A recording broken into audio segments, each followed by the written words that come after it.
You can feel their eyes on you. It is nothing new. But then the threat of violence was abstract. Something that happens to some people sometimes. Of course it does. But not here. Never to me.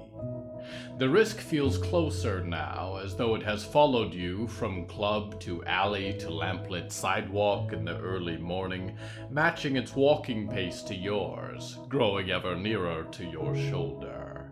It knows what you are, and it does not welcome you. If it touches you and you cease to walk beneath these streetlights, there will be no national fanfare, no grief that can change the circumstance. The posts of your obituary filled with commentary that you are better off dead, and the nameless dark has done the world a service. The stranger on the sidewalk is 2 steps behind you, and then 1 step, and you can hear his labored breath when he is interrupted by another sound. A thunder calling, a rapturous storm, a future that welcomes you with a hello from the Hallowoods.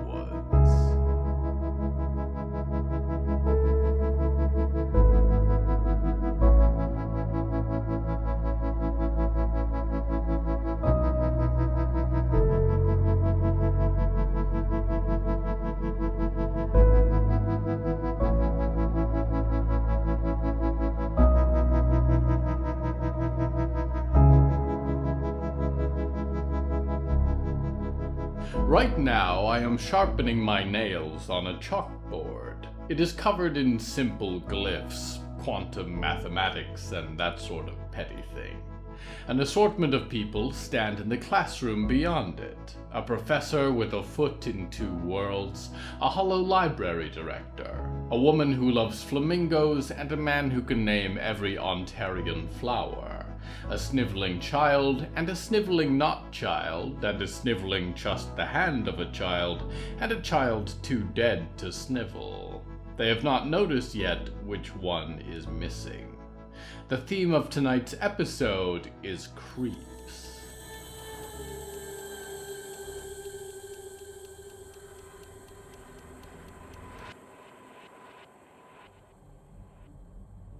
And this is one of our typical classrooms, the director said with a gesture, and it did look grand. Al had visited here a little earlier, before he'd been accosted by the girl who saw ghosts, the professor with the colorless eyes. It was a picture book kind of classroom, and Al did love picture books. But it brought him no joy in the moment, because Grandma Zelda had found him, and as relieved as he was to see her, he remained invisible, safe from her baleful glare. The man named Virgil Kane was there, but since he was Cole's dad and Cole was a notorious bully, Al had no affection for him. Nevertheless, Russell had barely left the man's side since his arrival, as if their matching yellow scout post jackets with all their patches would protect them. The kid with the all-black eyes was Harrow, who hovered perpetually on the verge of saying something, and also by the elbow of Zir Mother. Professor O'Connor, said the director, why don't you tell these inquisitive parents what it is you teach here? The professor nodded to Al, who was supposed to be quite invisible, and to Zelda and Virgil, and put his hands on the edge of his desk. Of course, said O'Connor. Maths, fundamentally. For our advanced students, I also teach economics and history to a degree. Ain't much in the way of an economy now, is there? Said Virgil. You barter with something at the scout post, said the professor. What is it, scout coin? Knowing how to manage your resources efficiently will be important as long as the human race persists. Al was not good at managing resources. He could barely hold on to anything. Zelda, on the other hand, held her shotgun tightly in one hand and Al's drum in the other. I'm sure you think your time is very valuable, Zelda said, and squinted at both of the teachers. So I don't know why you're wasting it dragging us through your model classrooms and greenhouses and petting zoos. I'm taking Al and we're going home. Al had been torn once before between lives, and it felt most unpleasant. He felt it again as she spoke. "Not that I'd put it so bluntly," Virgil added, and put a hand on Russell's shoulder. "That's about the shape of it. I'm not this boy's father, and I think his mother's plenty fine with keeping him in our classroom at the scout post. If you think we're disruptive here, you don't want to see Mrs. McGowan when she's irritable." The director smiled with her almost porcelain face, but not like she meant it.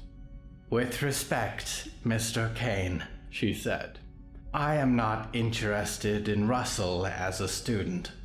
I expect that he will continue his education at the scout post and have a perfectly mundane life as suits a perfectly average boy."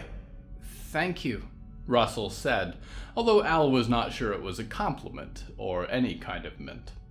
Al found himself unconsciously hovering beside Zelda's shoulder and floated a few inches further away from her. "At Downing Hill," the director continued, "we are committed to providing for the needs of students with peculiarities that may challenge them in the world outside.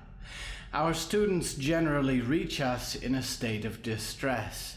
They believe their abilities are an obstacle that they must overcome so that they can try to be like the Russell McGowans of the world. We teach them that their unique abilities are something to be proud of, embraced, and developed so that they can control them without fear. We believe our students are the ones who will shape this world in the decades to come and keep humanity alive." "Yes, I remember the pamphlets," Zelda sniffed. "It's a very long way of saying you turn people into monsters. My husband, Dexter, do you remember him? He worked for you for years. I watched all the goodness drain out of him day after day, and God knows there wasn't much of it to begin with. You'll ruin anyone you touch just like you ruined him." "Mrs. Duckworth, I would urge you not to make this about your own vendettas," the director said. "The question we are faced with today is about what is best for Al. Mr. Duckworth abandoned his position at Downing Hill without notice and took company property with him. We could say more about the unfortunate circumstances of his disappearance, but it would not be relevant." "You lying," Zelda began, but she trailed off, staring at Al. He realized he was glowing bright, but then again, he usually did when he felt he was about to cry. "Ow," Zelda breathed and hugged his drum to her chest. "I could feel you were around, but I'm so glad to see you all right." "Grandma Zelda, can we talk?" he said. "Please excuse us for a minute," Zelda said, and the director crossed her arms. Zelda paced across the room with his drum and sat him by a window, although the window did not look out on a snowy pine forest, but one that was rainy and full of alder trees. "Al," she said, "we need to get out of here. We need to go home. What were you thinking coming in here?" "I'm not so sure the scout post is my home," Al whispered. A pang of anger crossed her face, and he felt sick for saying it, but if he did not speak for himself now, he felt he would never get the chance again. "It is," Zelda said, "because I live there. I'm supposed to be your grandmother, Al, remember? It's my job to take care of you." "Even if I go to school, you'll always be my grandma," he said, and drifted down a little to be at the same level, crouched on the bench by the window. "This place isn't safe," Zelda sighed, and wiped a tear from her eye. Al had shed his last one a long time ago. "It's a death trap." "I'm already dead," Al whispered, and put his head in his hands. He burned so hotly that he could feel the surface of his own skull, smooth and encrusted with nerves. I spend so much time afraid of that, Grandma. I try to pretend I'm not so that I fit in with other kids, but they're always going to know, and I can't change it. But here it's okay if I'm like this. I don't want to play pretend anymore. Zelda looked at him and placed a hand on his shoulder. It was dry and wrinkly and real. Ow, she began, but the director had loomed up like the moon on a starless night behind them and looked to them both. Mrs. Duckworth, I am afraid I am going to need a decision. I want to go to school, said Al before Zelda could get a word out. I want to stay. Zelda put her hands in her hair and began to cry, but Al looked up and across the room as his best friend spoke. Guys? Said Russell, glancing around the classroom. Hera watched somberly with the hand named Arnold in their hands, and Virgil Kane twitched as if waiting for a fight to start, and Henry O'Connor cleaned chalk dust from his blackboard. Has anyone seen Johanna?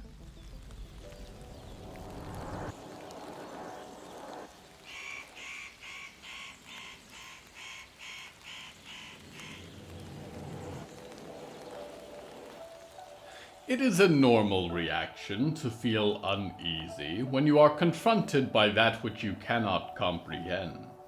To feel watched by what is unseen in the darkness of the woods or your bedroom. To walk in the winter wind and feel wayward spirits in the frost high above you. The momentary glimpse of something with glowing antlers between the twisted wicker trees. Does it frighten you? Do you feel uncomfortable? You should. I am older than your entire kind of being.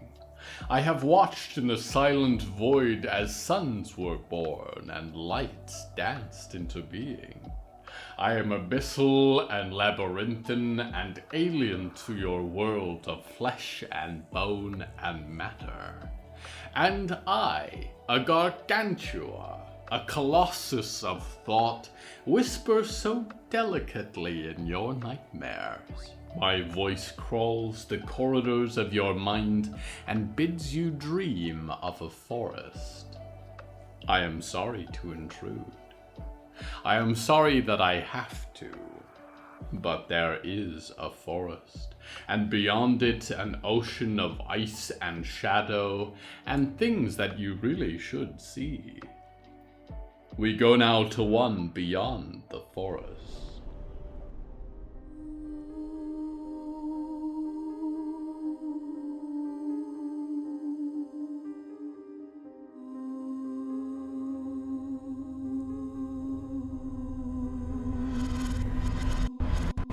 Diggory Graves had worried many times in many visions that they were destined to die. All the people of whom I am made had one thing in common, they thought. Breaking ice and a shattered ship and pressure-ripping bodies apart. And now, as the ice shudders and cracks with flumes of frost beneath a dead-crypt sky, I live it again. This is how it ends for me. This is how it always ends. They held Percy's hand tightly and watched themselves as if from outside their own body. Percy was screaming, trying to drag them for safety, but there was no safety to be found. The frozen ice beneath their boots fragmented and shook in all directions, a broken mirror from underfoot all the way to the horizon. They might have fainted, fallen back into their own past, but they knew it held nothing to save them. Die, said the endless black words written beneath the ice. Diggory looked to Percy. The silver boy stared at them, shuttered eyes aglow and joints crackling with light. Ahead of them sprinted Mort, scooping up Cindy with one giant claw as he ran from the spreading cracks in the ice, and Olivier mustered as much wind as they could in this barren atmosphere, spirited a frantic riot across the frozen waste. I am not ready yet, Diggory thought. 6 are dead, yes, but 6 remain. 6 I can still save. They put an arm around Percy and leapt as the transparent ice beneath them cracked. The landscape around them was transforming, turning from a plain of solid ice to a jagged, moving labyrinth as the dark ocean beneath it writhed and forced gigantic shards of ice to move. We need to catch up with them, Percy said. Mort's red armor, bounding from one crumbling angle to the next, vanished beyond an upturned wall. We can't get separated out here. I will try, Diggory said, and picked Percy up. He weighed so much less than they expected, and they leaped. It was a mighty jump, and the ground they left behind splintered from the launch. They soared high through the frigid wind a moment, frost creeping over Percy's silver shell, before they collided with a rising wall of ice. They sank the claws of one hand deep into the surface and held on to Percy with the other. Hills and alleys and pillars of ice like glass seethed around them. From their vantage point, Diggory could not spot any of their friends. Riot, they called. Mort. Diggory, keep moving, Percy said.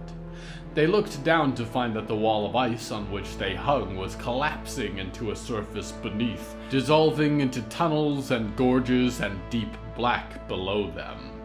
As the wall crumbled and snow rattled around Diggory's shoulders, they leapt for the safety of a larger flat platform on the other side of the gorge. They had a sixth sense, of course, for when something was about to go disastrously wrong. It was probably inherited from August and his chilling prophecies, but it did not strike them until halfway through the jump, their arm around Percy's shell, stitches reflected in his silver face, that they were in danger and ought to look up. A sheet of ice collapsed from the wall overhead, cascaded like heavy stones around them, and drove them down into the ice gorge in a blinding moment of swirling snow, and then it was dark completely. They became aware, eventually, that they were somewhere dark, and they could not move. Buried, most likely, at the bottom of a ravine in the ice. Their skin was frozen stiff, and they could scarcely get use from any muscle. They twitched their long, sharp fingers, compressed the snow ever so slightly. Is that, then, they thought, how it ends this time? Buried in a grave of my own making. Percy's voice echoed in their thoughts, and they tried to look around, although found they could not turn their head, could barely squeeze out breath. Percy, they said. Is that you? Your voice is faint. I can't do this, Percy was saying. Diggory, I can't move. I can't move. I can't be trapped again. Percy, I cannot hear you clearly, they said. You can't leave your suit behind. The suit isn't the point, Percy said, and his voice grew louder. Diggory could almost make out a glow that filtered through the ice. Because I am tied to a piece of bone inside of a necklace inside of that suit, and I can't reach you, I can't reach the surface, we're buried down here and I can't breathe, and... Diggory thought about reminding Percy that he did not need to breathe, but felt it would be less than helpful. The ghost burned with hot white light, somewhere through a few feet of ice. Diggory watched a water droplet form on the ice over their eye. Try to stay calm, Diggory said. We will be all right. How? How are we going to be all right? And the light in the ice around them glowed brighter. We're lost. Our friends are in danger. They could all be dead. Did you know what we were walking into? It's everywhere, Diggory. It's all alive. We will find a way out of this, Diggory said. There is no need to panic. It's not like I can control how I feel, Diggory, Percy said, and his light flickered frantically. We're not all built like that. Diggory frowned. I am just trying to navigate this situation, they said. Just like you navigated us into this? Percy said, and his light vanished, returned, as the ghost ran the length of his invisible wire. We should never have come here, you know that? We should have stayed at the scout post. We could have been happy there no matter what happened. If we do not stop the heart, then there will be no scout post, Diggory said. No life for our friends. But you and I would be fine, said Percy. And clearly we're not stopping the heart either way. Percy? Diggory said after a moment. The light burned dim. Are you there? Yeah, Percy said. Percy, you spoke once of a choice, Diggory said. That first night that I met you, and saw you dancing in the flames of a burning piano. I walked away with a piano key in my pocket. I did not understand that you were still tied to it by one last wire. You said you thought about breaking it, the wire, about flying free.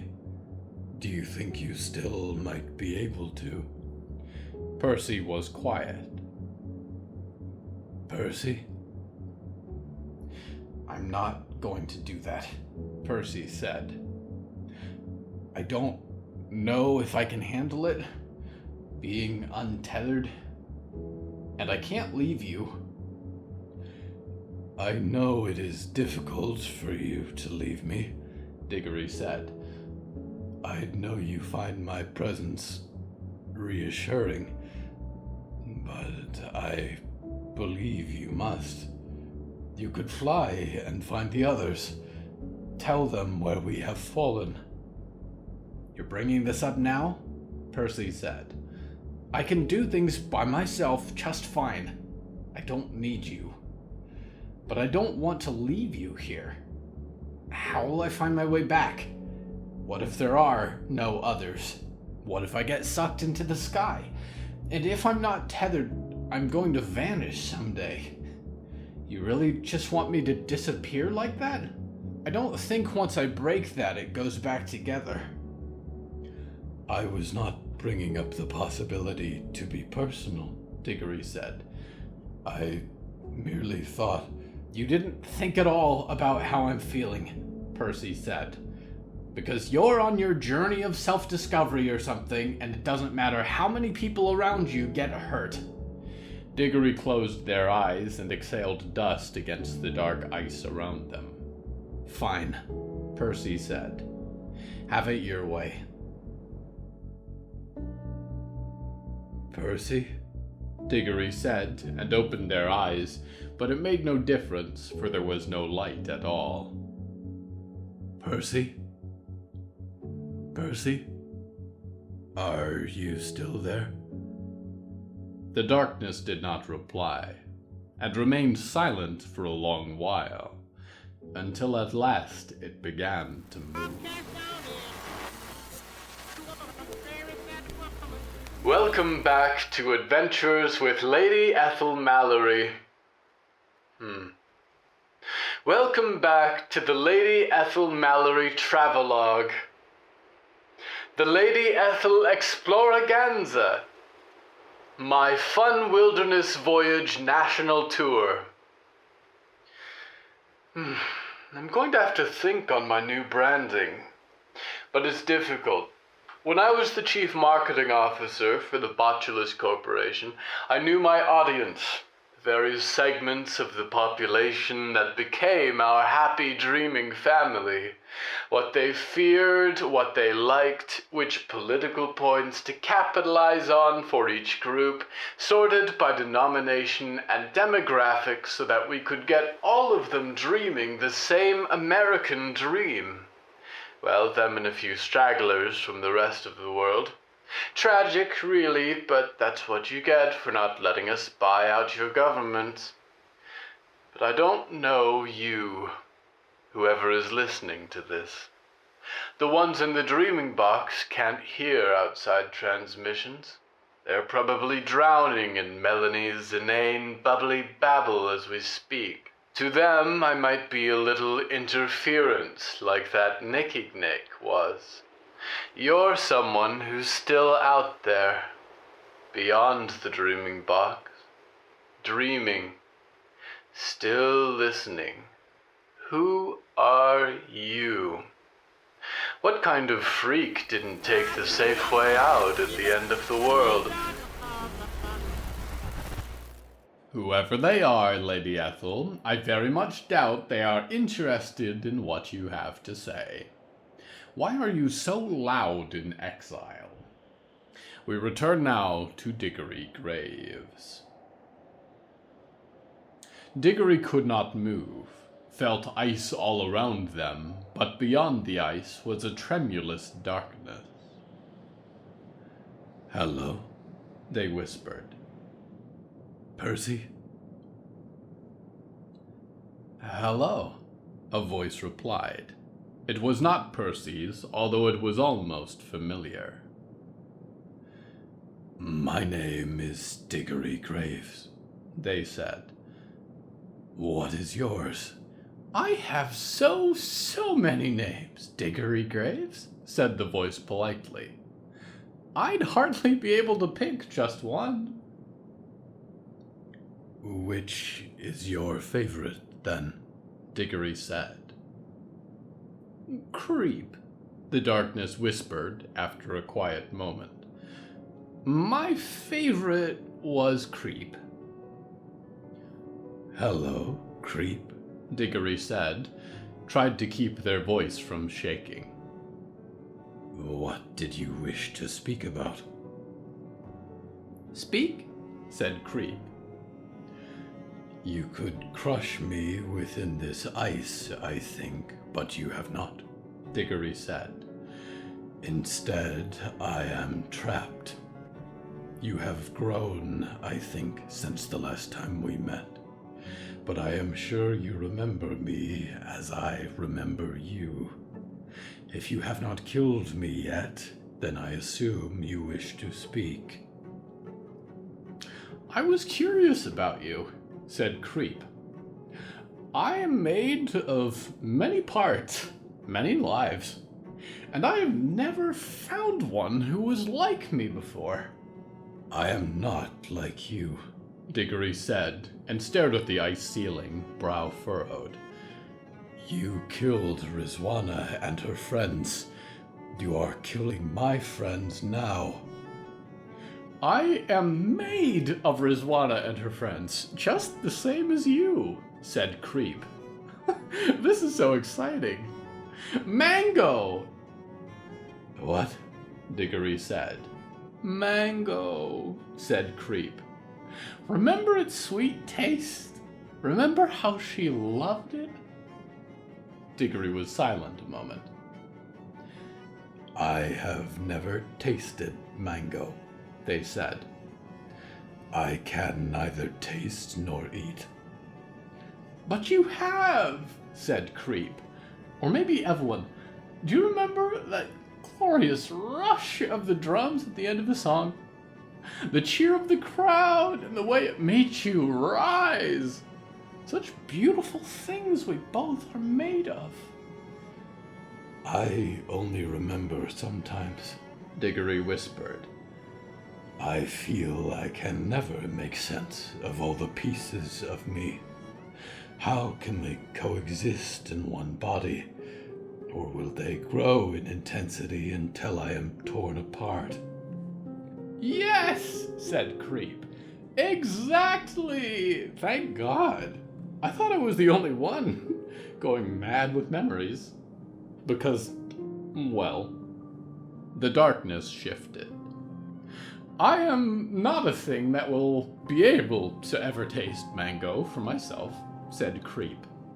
Or walk on the beach with just 2 legs, or smoke a cigarette with lungs, or stub 1 toe, or feel hair raise on the back of my neck, or feel the pain of my inner ear as I fly at high altitude. It's impossible to remember those things and be able to experience none of them at the same time. To be so many different parts bleeding into one another. If you remember Rizwana and the others so clearly, Diggory said, why do you wish us to die? We are here to complete her mission. My mission. Why? Do you not remember? Said Creep, one shadow to another. I feel it in you. The blood!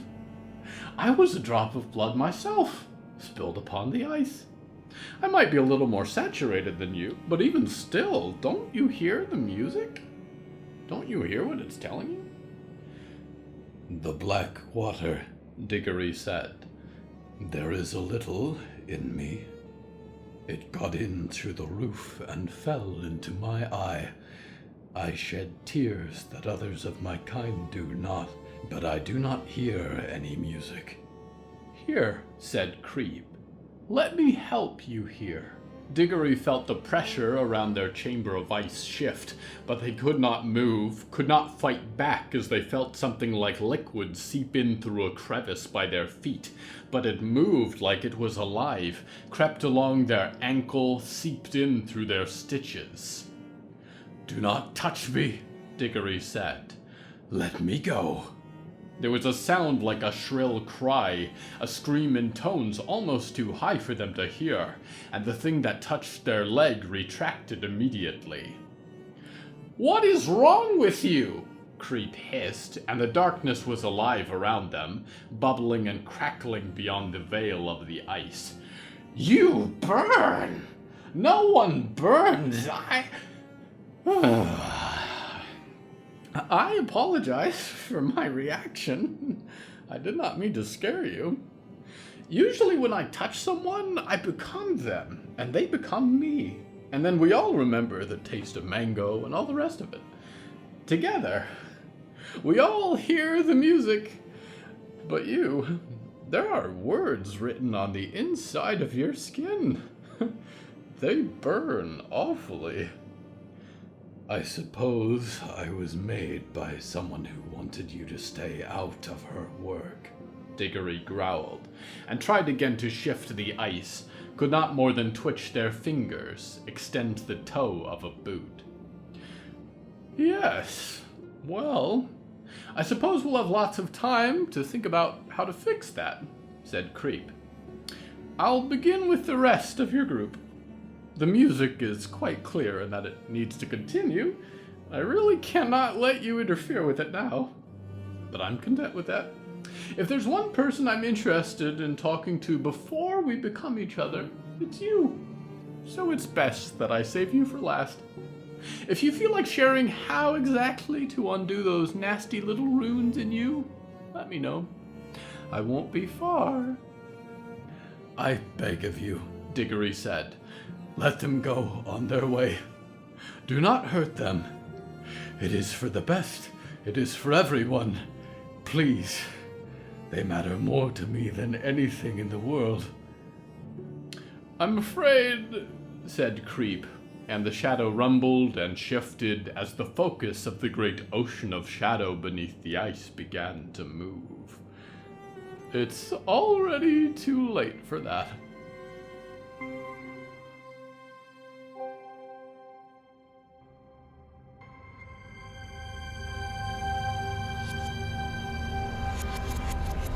There is not much that frightens me, dreamers.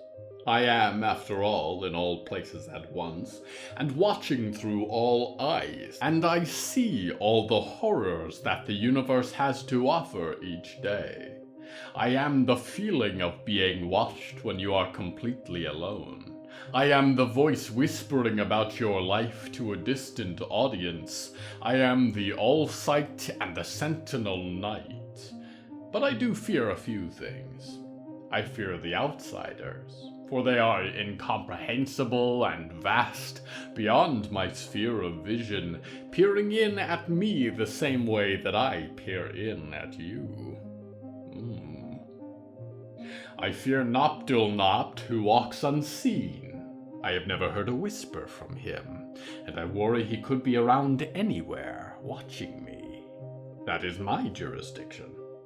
I fear Unundurn, the Black Eternity, because in it I see nothing at all. And I have been told that I fear intimacy and commitment, but I have solved this by being intimate or committed with no one. We go now to one who should know fear better.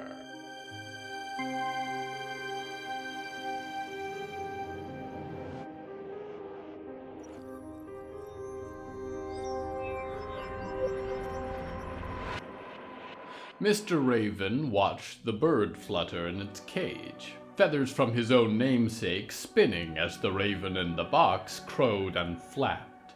It would at times attempt to scatter, break into 100 ravens, vibrate with flame before reforming into its single shape. But despite the flame and the ferocity within, the thin black glass of the null unit held firm. "It is great folly to cage a demon," the bird croaked. Its tiny heart sputtered with light beneath the feathers. Flame and fire, all will burn on his great pyre. Release me!" "You will be released soon enough, my feathery little friend," said Mr. Raven. He consulted his parameter again. They were approaching the dead zone at a pleasant walking speed, although the scenery around them was anything but. Ash-stained snow alighted on twisted black branches, and towering pines kept their path uneven with tangled roots. Beside him, Mr. Writing Desk carried the crate with the demon bird inside of it, and gave it a comforting pat. "Don't hurt yourself now," he said. "That box will keep your powers on the inside, where they belong. You'll go free right as rain, so long as your friends are open to some diplomacy." Mr. Raven raised a luxurious eyebrow. After all, once they had CPE-13 in their possession, there was nothing stopping them from bringing home a few extra specimens to the Institute. But, like the raven flickering in the cage, a boundless fire on the verge of existence, so too did a doubt hover between his eyebrows. What was the point, truly, of containing their careful glass of water when all around them was the ocean? Each twisted human that crossed their path, the affected trees, the impossible hotel, and all the aberrant things within it. His instruments were alight with the paranormal every waking hour that they had traveled outside of the compound. What good did it do them to keep a sliver of that improbably large field of disasters at bay when the very world was undone by them? He fiddled with the dials on his neutralization cannon until the thought vanished. There it was, that old sense of duty. There was a group of very dangerous individuals to track down first, yes. But presently it was time to get their property back. "This is as close as we go without crossing," said Mr. Writing Desk. The broad-shouldered beast pointed up to the expanse of wintry trees ahead of them. "The wind ain't moving in those ones."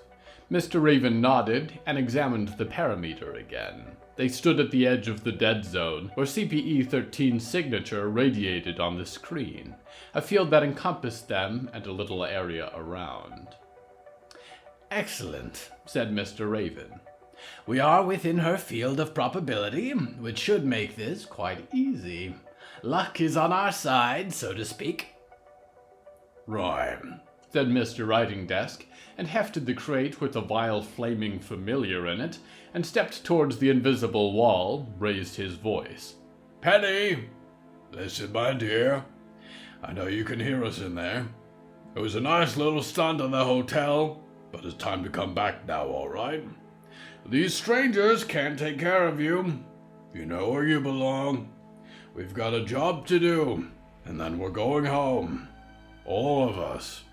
And to Penny CPE 13's captors, if our property is not returned, we will immolate this familiar bird of yours with the push of a button. Mr. Raven crowed. He felt the threat element had gone rather underrepresented in Mr. Writing Desk's speech. Do no such thing, squawked the bird that called itself Omen. I am disposable. A happy life I have lived. Sacrifice naught for a bad bird. Fly for your freedom. Clock is ticking, I'm afraid, said Mr. Writing Desk. Mr. Raven shouldered his neutralization cannon and pointed it at the invisible wall in the forest. I'm gonna count from 10. 9.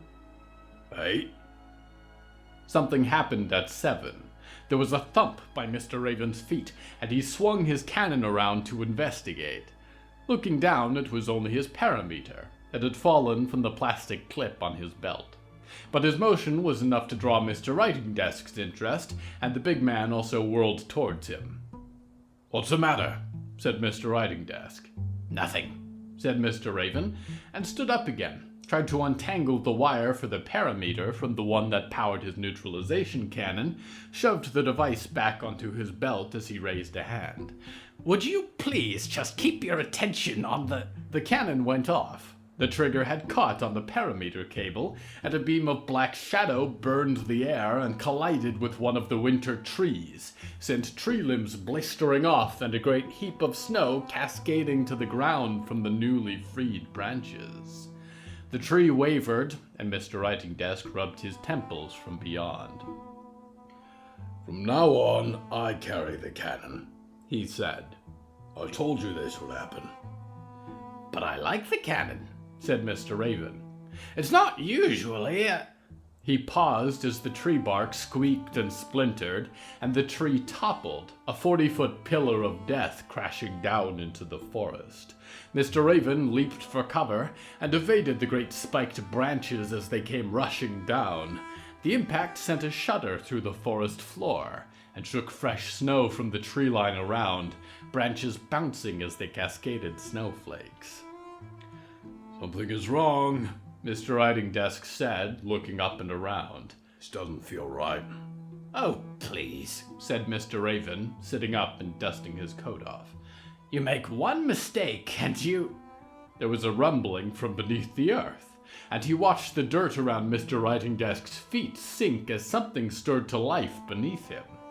And then Mr. Writing Desk was tossed off the ground as the soil exploded, and a huge black shape rose from the tangle of roots, a pointed nose frilled with writhing feelers, a sleek eyeless head, matted black hair, gigantic feet riddled with too many claws. The gigantic mole swung its proboscis around towards where Mr. Writing Desk had fallen. The crate with the omen in it rolled across the dirt. It peeled back bristle-lined lips to reveal long incisors champing together. You eyeless pest! Over this way! Mr. Raven cried, and pointed his neutralization cannon at it, and pulled the lever to set it to full charge. At his cry, the huge nose twitched back in his direction, and suddenly those yellow teeth like shovel blades were shining so close he could see his own reflection. He raised the cannon to pull the trigger, but it clamped down on the weapon, and Mr. Writing Desk was running up to help him, and what happened next was very loud and very violent. His world beeped and whistled, as though he was sitting alone listening to the monitors, and the world was blindingly fluorescent.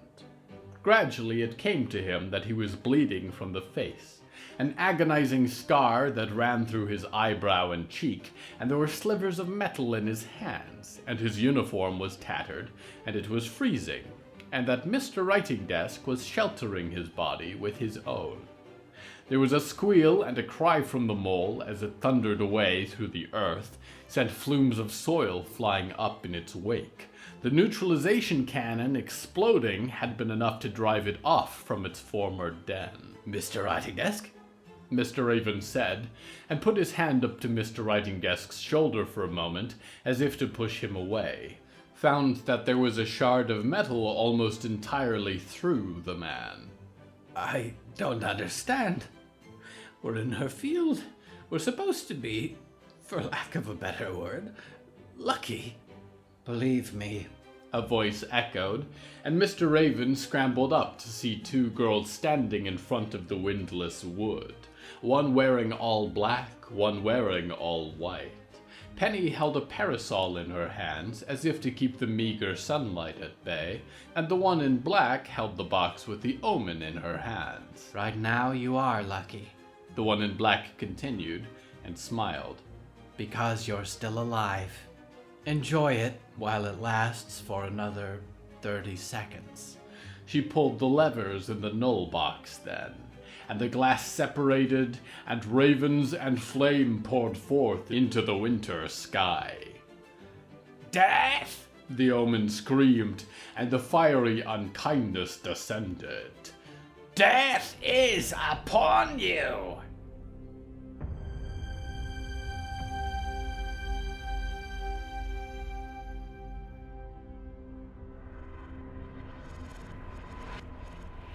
Creeps.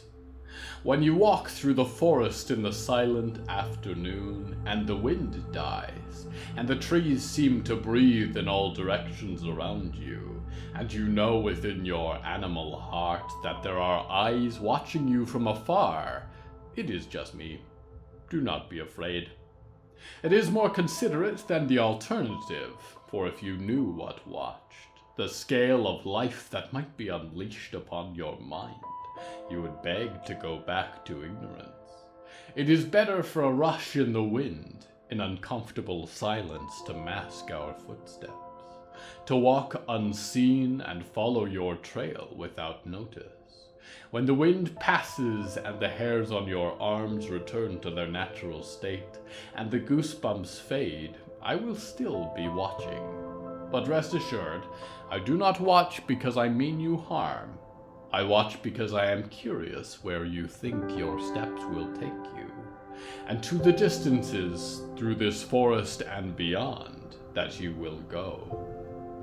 Until no one is left to walk or watch, I am your loyal host Nickignick, waiting creepily for your return to the Hallowoods.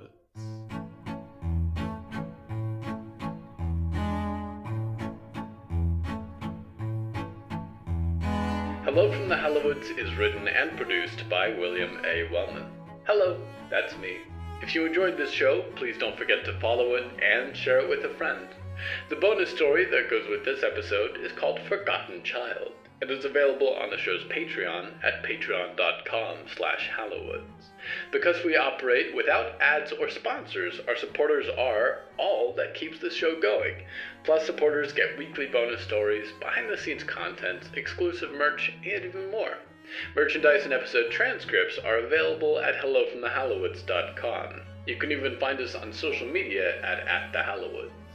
Music is used under license from artlist.com. Our opening theme is Forest Overture by Yehezkel Raz, and the closing theme is Farewell by Belsitzman and Matooma. Until next time, dreamers, please stop checking your closets and under your bed before you go to sleep. Monsters often nestle there, and if one came into contact with you, it would think you were its parent, and its herd would neglect it because of your scent. Be responsible.